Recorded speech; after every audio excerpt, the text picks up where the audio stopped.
चलिए दोस्तों, आज आप लोगों को एक कहानी सुनाते हैं, एक किस्सा सुनाते हैं काशी का।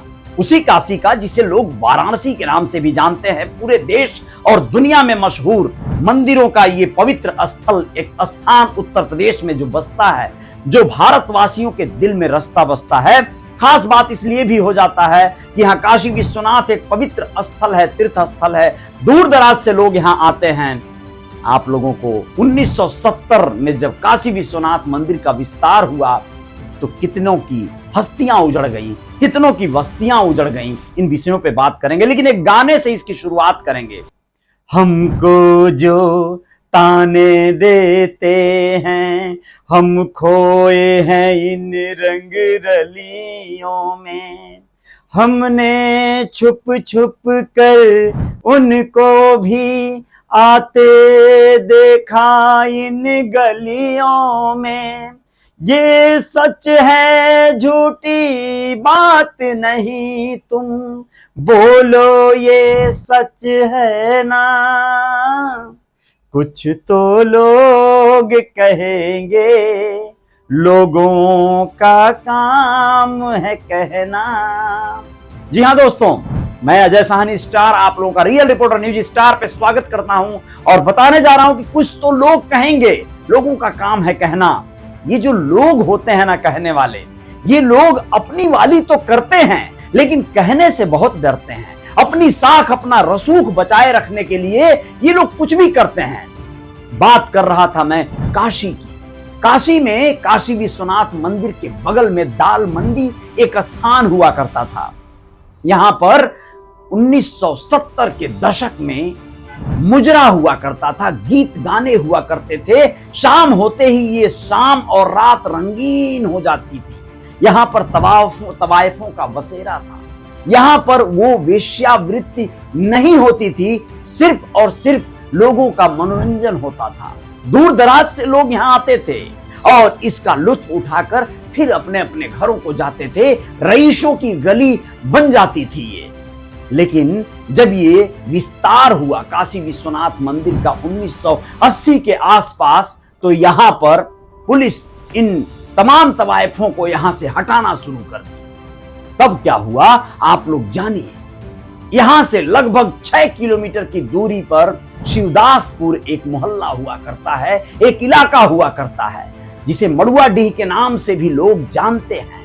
यहां पर ये तवायफों का बसेरा हो गया और फिर कुछ समय तक के लिए ये गलियां यहां रचने बसने लगी। यहां की शामें, यहां की रातें रंगीन होने लगी। ये गीतों की महफिल यहां सजने लगी शिवदासपुर में। आप लोगों को बता दें, शिवदासपुर में ये कार्यक्रम चल ही रहा था कि रहमत खान नाम का एक दलाल, जो कि बंगाल और उड़ीसा और अन्य प्रांतों से यहां पर कुछ ऐसी नाबालिग लड़कियों को लाकर बसाने लगा जिनको यह देह व्यवसाय में उतार दिया। और इस व्यापार में यहां की बड़ी एक आबादी स्थापित हो गई। लगभग 600 वेश्याएं एक समय आया जब यहां पर रहा करती थी।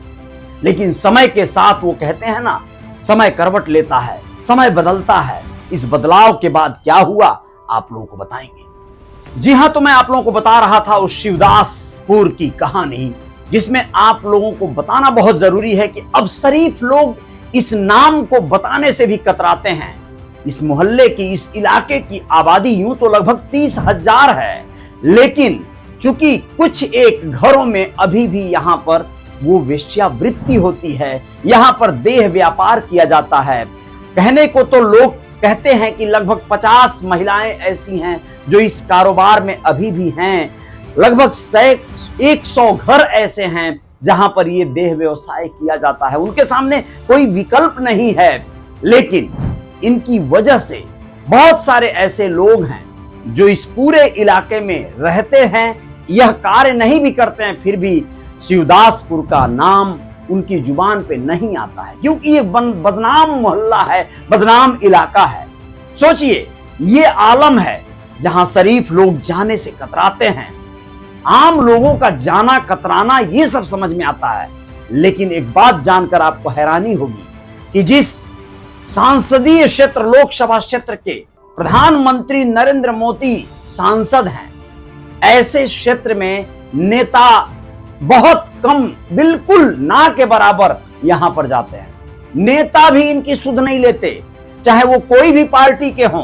कोई पोस्टर भी चुनावों का लगाने यहां नहीं जाता। ऐसा आखिर क्यों होता है? क्या इस देश की ये नागरिक नहीं है? क्या इस देश में इनको जीने का अधिकार नहीं है? आप लोगों को बताना बहुत जरूरी है यहां पर थोड़ा सा रुक कर कि माननीय सुप्रीम कोर्ट हमारे देश का यहां पर एक 2022 में ऑर्डर दिया था।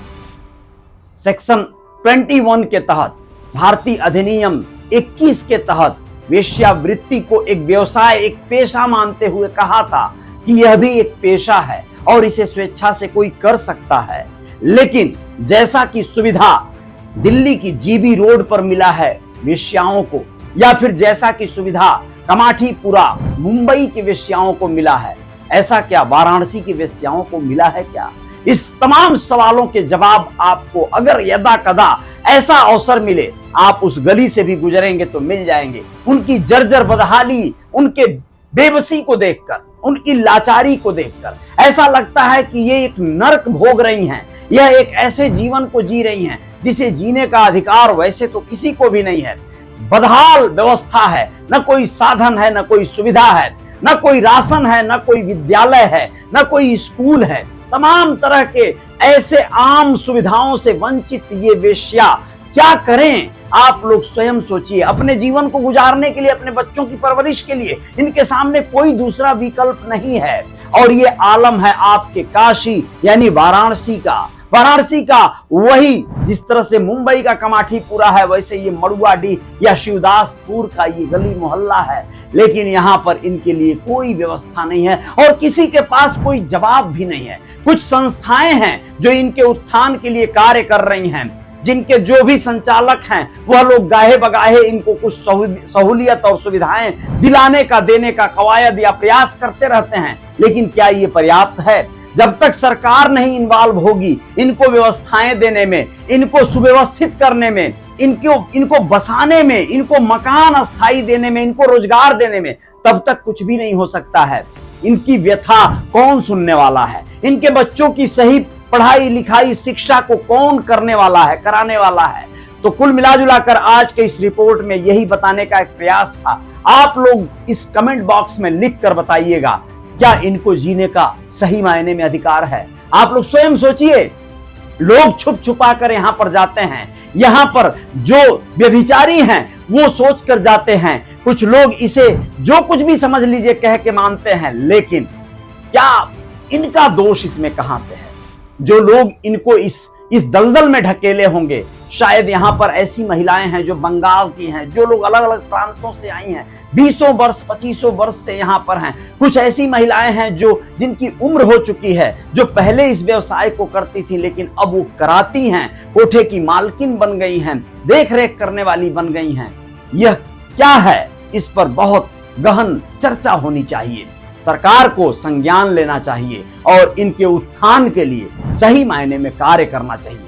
पुलिस से हमेशा डर बना रहता है इनको, पुलिस की नजर रहती है इन पर। 2021 में एक वेश्या का यहां पर हत्या हो गया था, तब से पुलिस का कुछ ज्यादा आवागमन बढ़ गया। ये असुरक्षित महसूस करती हैं। सीसीटीवी कैमरे तो लगे हैं, लेकिन क्या ये पर्याप्त है? सिर्फ सुरक्षा के नाम पे इतनी सी व्यवस्था? आप लोग बताइएगा। जय जयकार जारी रहेगी। रियल रिपोर्टर न्यूज स्टार पे बने रहिएगा। आएंगे और खबरों के साथ। नमस्कार।